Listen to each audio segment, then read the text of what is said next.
Okay, it is officially confirmed the next character coming to Global is going to be the Blue Itadori, but why is this so hype? The answer is Mahito. Mahito is most likely going to be coming out at the same time as Itadori. So as of right now, we only just got this tweet like literally 3 minutes ago or something like that. If I look 6 minutes ago now. So we'll probably get another tweet here in a little bit, I imagine, that says something about Mahito coming out. I would hope, I pray. If they release this Blue Itadori without Mahito, they've actually just done us a disservice. They know that's going to make people so mad. So there is almost no way that they don't release Mahito with this Blue Itadori. So why do I say Mahito is coming out at the same time as Blue Itadori? Well, if you look at the timeline of events for JP, they did come out at the same exact time. And even though we may not be following the same schedule as JP exactly, we have already gone through some of this other stuff. Like we just recently got the powerful enemy battle versus Hanami, and since we're getting that out of the way, it makes a lot of sense for the next event, or one of the next events, to be the powerful enemy battle versus Mahito. It just has to be. There is no way Mahito doesn't come out. So I know I'm recording this maybe a little bit prematurely, and like we're gonna see the tweet here soon where it says Mahito is coming out, but I almost guarantee that Mahito is coming out, and if he doesn't, I'm literally going to cry. But I want to get this news out there as soon as possible because I am super excited, because I know a lot of people have been waiting for Mahito. Like Blue Itadori is cool, sure. I did a showcase on him recently. Go check that out if you want to see how he looks on the JP side of the game. But like, Mahito is so good and really, really good for Illusory Tower. It's going to help people who have been stuck on stages of Illusory Tower for a long time. So here's to hoping Mahito actually comes out with Blue Itadori. So on this tweet here about Blue Itadori, they did also actually give us a time frame for when he's going to release. So 3 p.m. January 10th, that is literally tomorrow, to January 21st, 2:59 p.m. And now if we convert that to EST, the banner should be starting at around 1 a.m. Eastern Standard Time on January 10th. So 1 a.m. tomorrow. Right now it's 1 a.m. on the 9th. So literally 24 hours away, we should be getting Blue Itadori. So I'm very, very excited about that. Let me know your guys' thoughts down in the comments below. So as such, I want to go over both the Blue Itadori's kit and Mahito's kit. So just really quickly to show you where they're at on the JP tier list. This is my kind of my go-to tier list when I want to show people like where characters rank, because this is made by the JP players who have been playing the game for a long amount of time, right? And if we look, Mahito is going to be a little bit higher than Blue Itadori up here in S+ tier, right next to Yellow Nanami and Yellow Megami. For those of you that have used Yellow Megami, you know how good he is, right? So Mahito is equally as good. And now look, Blue Gojo is on S+ tier because Sukuna has pushed him out. So Blue Gojo to a lot of people on Global is still very good, right? So that should tell you just how good Mahito is. And so I really, really, fingers crossed he is coming, and hopefully when you know, maybe you're watching this video, they've already made the tweet saying that he's coming out, which would be absolutely freaking hype. Then if we go down a little bit more on the tier list, an A+ tier next to Green Itadori and Yellow Nobra, who you guys have seen and probably used, and honestly they're decent characters. They're very useful given certain content in the game, right? We have Blue Itadori in this tier, so he's kind of middle of the tier list, because but then below that we have A and B, and the JP tier list doesn't go lower than B tier, so keep that in mind. Like literally middle of the tier list is where Blue Itadori falls. But I will say Blue Itadori has some of the sickest art in the game. I really do like his art, and maybe that's why I'm partially biased to him, but I do feel like he is a fun character to use.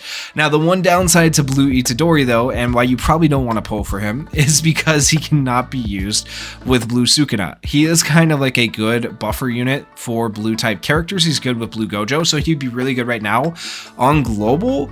But he won't be as good later when Sukuna becomes the main unit, because you can't use Itadori and Sukuna together, unfortunately. So probably a skip character in my opinion, but let me know what you guys are going to do. Are you going to pass or pull? And as we go through the kit, maybe that'll help you with that decision a little bit more. So his characteristic, he is resistant to poison and soul damage. When Black Flash is performed, it decreases skills cursed energy cost, which can be really, really good because it decreases your cost all the way from like 15 down to 5 and from 25 down to 15. allowing you to basically perpetually use your skills as much as you want, as long as you're landing black flashes. So he can be really good. And then his skill 1 is called Fist Blow, deals 120% melee taijutsu damage to the selected enemy. Just a straightforward damage skill, doesn't really do anything. So obviously the move you're not going to really be upgrading. At level 10, it goes up to 180% damage. His skill 2 is called Nimble Strike, deals 182.1% melee taijutsu damage to the selected enemy, increases the enemy's damage received by 15.3% for 2 turns. So this is kind of like the skill that helps buff whatever attacker you may have behind him. So if you have him as a third attacker or a third character in a turn, and then Gojo behind him, it'll buff Gojo's damage. And keep in mind, this is an attacker type character, so not only is he buffing the next character's damage, he's also doing a decent amount of damage himself. He's kind of similar to like if you got Yellow Nanami. Yellow Nanami does good damage, but then Yellow Nanami also buffs damage for the character behind him. Kind of similar to that, okay? And then if you upgrade to level 10, it does increase the amount of damage the enemy receives. For the skill 3, Cursed Energy Flurry, deals 250% melee taijutsu damage to the selected enemy for 3 hits, increases own and ally behind's ultimate skill gauge charge rate by 10%. This skill right here can be invaluable in certain circumstances. It is very, very good. Increasing the ultimate charge rate of the character behind can be so helpful for getting your ultimate within the amount of turns you need for like a certain stage of illusory tower, let's say.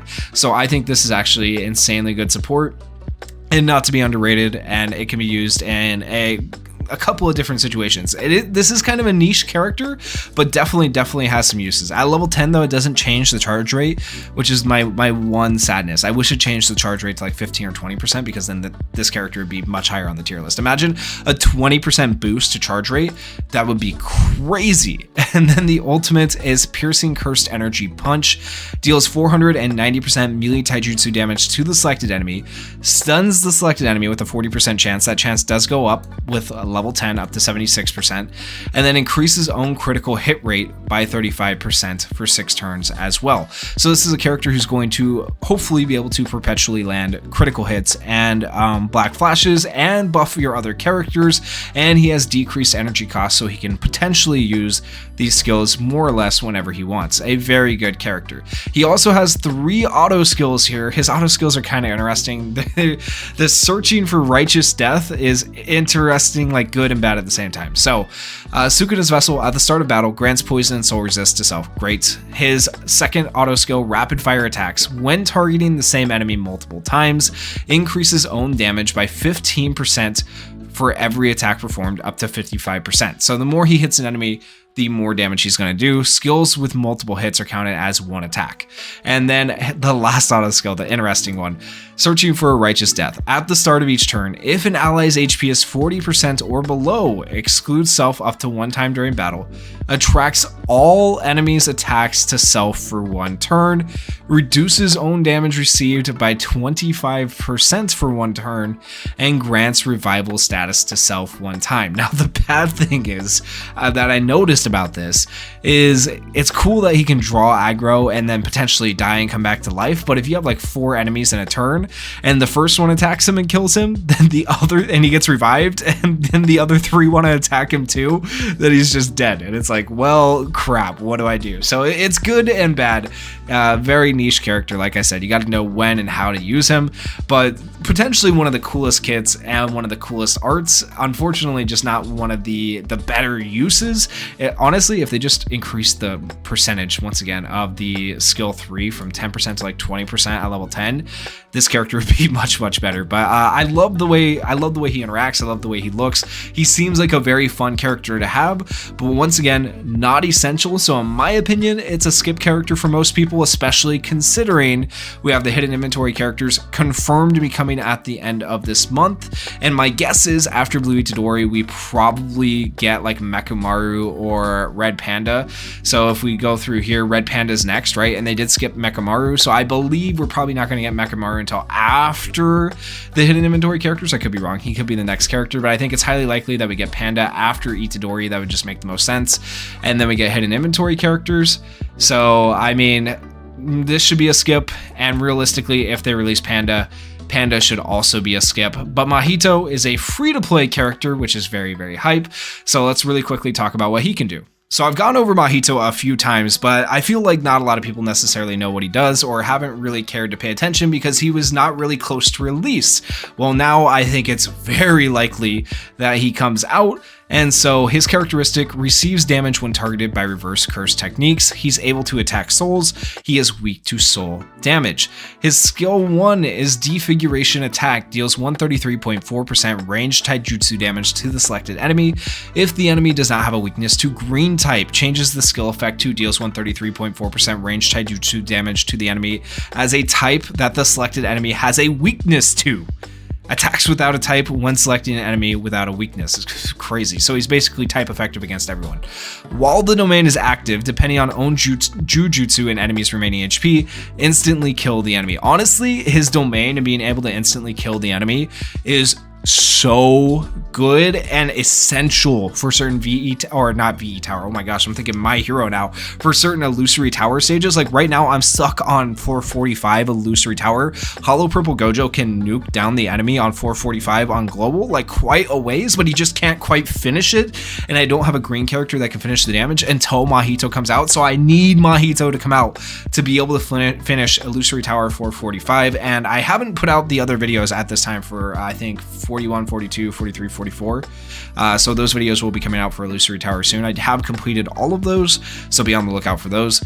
Skill 2, Malleable Appearance, grants miniaturization status to self and fills on ultimate gauge by 270. I have seen people just spam this skill. I have personally spammed the skill on my old JP account, not the new one, to be able to get his ultimate skill gauge up, to be able to just use his ult, which is like insanely good. So people will just spam the skill to give him his ultimate gauge faster. It's a very good skill. At level 10, nothing changes though, so keep that in mind. So leveling up that skill doesn't really do a lot to affect the ultimate skill gauge. Now, while the domain is active, changes the skill effect to deals 224.3% melee taijutsu damage as a type that the selected enemy has a weakness to. So type effective against all types once again. Increases the selected enemy's taijutsu damage received by 20% for 2 turns, depending on own jujutsu and enemy's remaining HP. Once again, instantly kill the enemy. Do not misunderstand, instantly killing the enemy is freaking broken with this character. Skill 3, Idle Transfiguration, deals 400% melee taijutsu damage to the select enemy. Depending on own jujutsu and enemy's remaining HP, instantly kill the enemy with a medium chance of effectiveness. While the domain is active, changes the skill effect to increase his own jujutsu damage by 20%, deals 450% melee jujutsu damage to the selected enemy. Depending on own jujutsu and enemy's remaining HP, instantly kill the enemy with a high effectiveness. And then the ultimate domain expansion, Self-Embodiment of Perfection. This is a long one. Deals 666.2% range jujutsu damage to the selected enemy. Notice the number they chose. It does go up to 1,331%. Deals damage equal to 15% of all enemies' HP. Expands the domain for 4 turns. While the domain is active, grants guaranteed hit effect and attack immunity nullification to self. Decreases own damage received by 20%. Unable to fill own ultimate skill gauge when using a skill, depending on own jujutsu and enemies' remaining HP, instantly kill the enemy. It's once again very good. Some enemies excluded, effectiveness is high, depletes own cursed energy after domain deactivates, unable to fill an ultimate skill gauge after domain deactivates for 2 turns. So there are disadvantages to that, keep that in mind. And then like other cursed spirits, he also has regeneration at the start of each turn if own HP is 70% or below and own cursed energy is 40 or above, recovers own HP by 8%. The lower your own HP is, the greater the HP recovery, up to 16%. Inflicts damage cut to self, decreases own damage received by 12% as well. The higher your own cursed energy is, the greater the damage received decrease, up to 24%. So he can lower the amount of damage he receives and also heal himself. So Mahito just absolutely freaking broken. I really do hope he's coming next. I'm going to recheck X one more time, Twitter, whatever you want to call it, to see if they posted anything about it, but I would highly expect him to be coming. Okay, so as of right now, at the time of checking this was posted 23 minutes ago. Still no news on Mahito if I scroll up, but we did get some more news in the JJK community server. So there's also going to be another new battle pass launching alongside this character. This time it will focus more on training materials to help people train up their characters. It's honestly not the craziest rewards, I'm not going to lie to you, considering how many materials we need now to get characters like past level 100. But you're gonna get 80k beacons of training. Realistically, we need like 1 million.